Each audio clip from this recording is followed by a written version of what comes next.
नमस्कार, बहुत स्वागत। आपके साथ मैं हूं ललित प्रजापति और विजय थलपति लगातार चर्चा में हैं। सी जोसेफ उनका पूरा नाम है। राजनीति में आने से पहले विजय ने फिल्मों से संन्यास ले लिया था और बतौर जो एक्टर है उनकी आखिरी फिल्म थी जन नायकन। ये भी माना जा रहा था कि अगर जन नायकन पहले रिलीज़ हो गई होती तो राजनीति में जो पेचोखम अभी देखे गए, राजनीति में जो दिक्कतें देखी गई, राजनीति में जिस तरह से आपने देखा 108 पर उनकी पार्टी अटक जाती है, 118 का बहुमत होता है, राज्यपाल के पास जाते हैं, राज्यपाल कह रहे हैं नहीं जाओ पहले 118 लोगों के साइन लेकर आओ। तो ये तमाम घटनाक्रम नहीं होते और जन नायकन जो है कि पूरे सेंटिमेंट्स और मूड को बदल सकती थी। खैर ये बातें हैं, लेकिन सवाल ये है कि आखिरकार जो विजय थलपति की आखिरी फिल्म है जन नायकन दिसंबर 2025 करीब दिसंबर 2025 से लगातार अटकी हुई है और बॉलीवुड के भी जो स्टार्स हैं वो उसके स्टार कास्ट में हैं और 300 करोड़ की करीब इसकी लागत है। वो कहाँ अटकी हुई है, कहाँ उसके पेंच हैं? दरअसल जिस तरह से विजय की जो सियासी पारी रही उसमें बहुत सारे टर्न और ट्विस्ट आए हैं, वैसे ही उनकी जन नायकन की रिलीज़ में भी बहुत सारे टर्न और ट्विस्ट हैं। उसकी क्या टाइमलाइन है वो मैं आपके लिए लेकर आया हूँ और उसी को जानेंगे कि आखिर उनकी जो आखिरी फिल्म है जन नायकन, बतौर एक्टर उन्होंने कहा था कि उनकी आखिरी फिल्म है और उसके बाद वो राजनीति के ज़रिए समाज सेवा करेंगे। तो जन नायकन कहाँ अटकी हुई है, कैसे ये पेंच फंसा हुआ है, बेसब्री से इसका इंतज़ार किया जा रहा है। बीच में बहुत सारे घटनाक्रम इस फिल्म ने देखे हैं, उन्हीं को सिलसिलेवार बात करेंगे। ये फिल्म दिसंबर 2025 में इसे रिलीज़ हो जाना चाहिए था, लेकिन अब मई 2026 चल रहा है, सरकार बन गई, अब तो मुख्यमंत्री बन गए हैं विजय, लेकिन बावजूद उसके फिल्म रिलीज़ नहीं हो पाई है। तो सिलसिलेवार इसको हम आपको बताते हैं कि दरअसल कहाँ हुआ, कैसे विवाद शुरू होता है। सबसे पहला विवाद शुरू होता है मेकर्स और सेंसर बोर्ड के बीच में। सेंसर बोर्ड जो सर्टिफिकेट फिल्मों को देता है। जन नायकन की शुरुआत, विवाद की शुरुआत 2025 में ही होती है, दिसंबर 2025 में, जब केवीएन प्रोडक्शन ने सेंसर सर्टिफिकेट के लिए आवेदन किया। शुरुआत में जो सेंसर बोर्ड की समिति है उसने कुछ मामूली कट्स दिए और कहा कि इसे यूए सर्टिफिकेट दिया जाएगा, इस तरह की बात कही गई। ठीक, इसके बाद जनवरी 2026 में सेंसर बोर्ड के अध्यक्ष ने फिल्म को रिवाइजनिंग कमेटी के पास भेज दिया कि नहीं इसको अभी और रिवाइज किए जाने की ज़रूरत है, इसे फिर से देखे जाने की ज़रूरत है। तो ये रिवाइजिंग कमेटी के पास चली जाती है। 9 जनवरी 2026 तब भी फिल्म रिलीज़ नहीं होती है। इसके बाद सेंसर बोर्ड ने कहा कि फिल्म में भारतीय सेना के संदर्भ में बिना किसी रक्षा विशेषज्ञ की मौजूदगी के कुछ दिखाया गया है, कुछ इस तरह के सीन्स हैं। ये एक बात निकल कर आई तो फिल्म का जो रिलीज़ है वो फिर से रुक गया।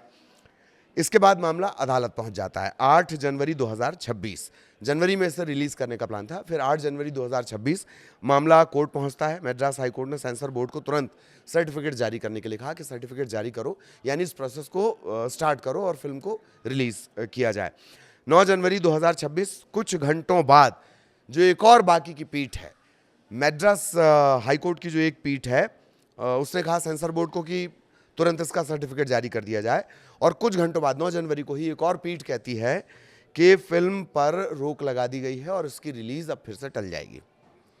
कुछ घंटों में ही ये पूरा घटनाक्रम हो गया। ठीक, मामला सुप्रीम कोर्ट तक पहुंचता है और अदालत ने हस्तक्षेप करने से इनकार कर देती है। कहता है, सुप्रीम कोर्ट ने कहा, सबसे बड़ी अदालत ने कहा कि सेंसर बोर्ड की प्रक्रिया को पूरा होने देना चाहिए।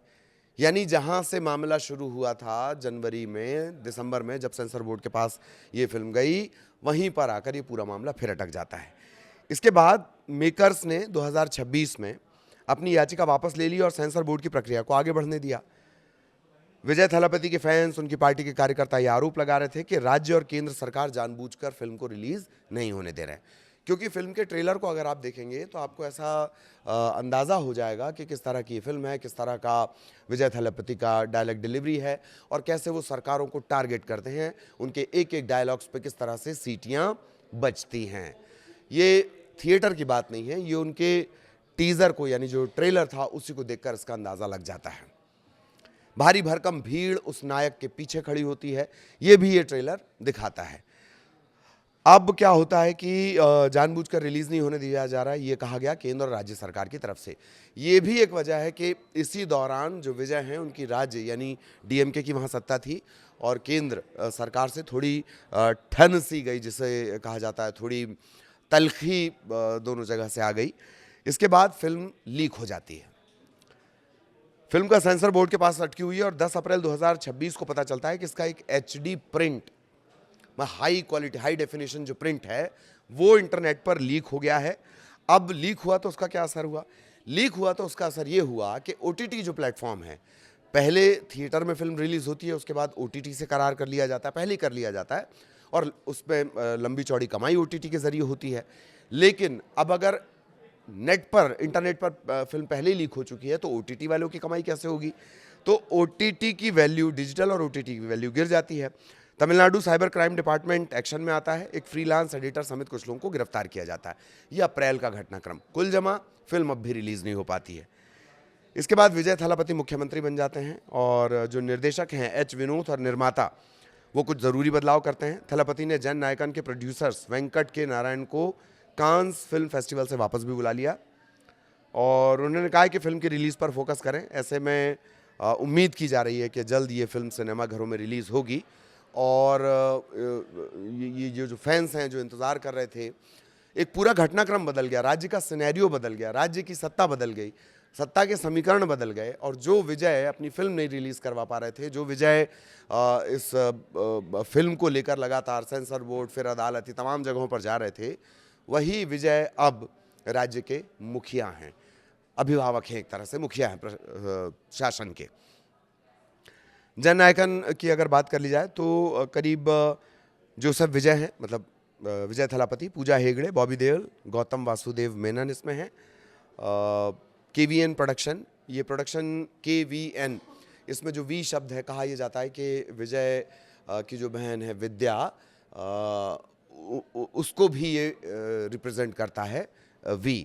विद्या के जाने के बाद ही, विद्या के निधन के बाद ही जो विजय थलापति की ज़िंदगी है वो पूरा टर्न ले लेती है और एक खेलता हंसता हुआ, मुस्कुराता हुआ जो व्यक्तित्व है वो गंभीर हो जाता है। ऐसा जानकार या जिन्होंने उनकी ज़िंदगी को करीब से देखा है वो बताते हैं। खैर, आज उस पर बात नहीं कर रहे हैं अपन। KVN प्रोडक्शंस की ये फिल्म है और बजट इसका 300 करोड़ है करीब, अलग अलग रिपोर्ट्स के हिसाब से।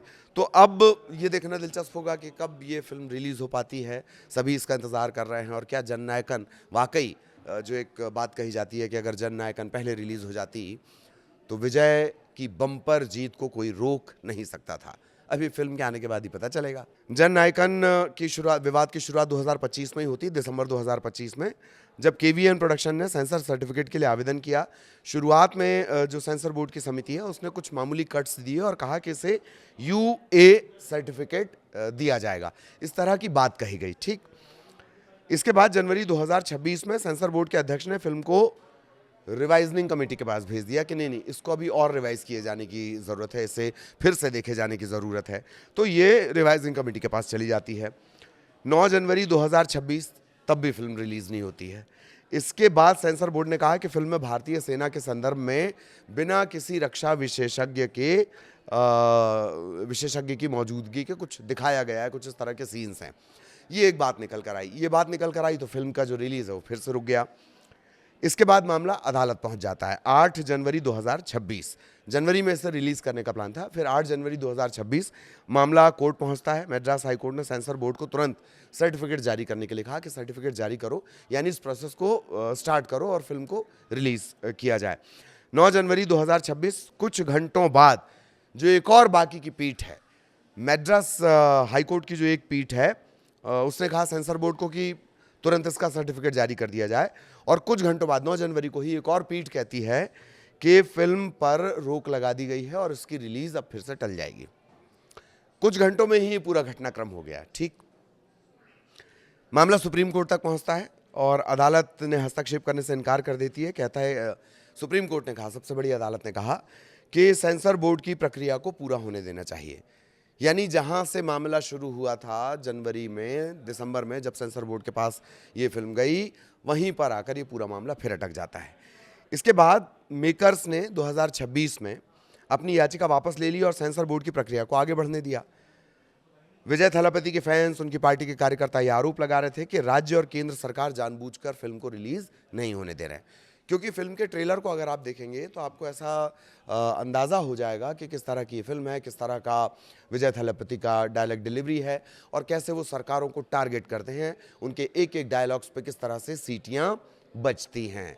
ये थिएटर की बात नहीं है, ये उनके टीज़र को यानी जो ट्रेलर था उसी को देखकर इसका अंदाज़ा लग जाता है। भारी भरकम भीड़ उस नायक के पीछे खड़ी होती है, ये भी ये ट्रेलर दिखाता है।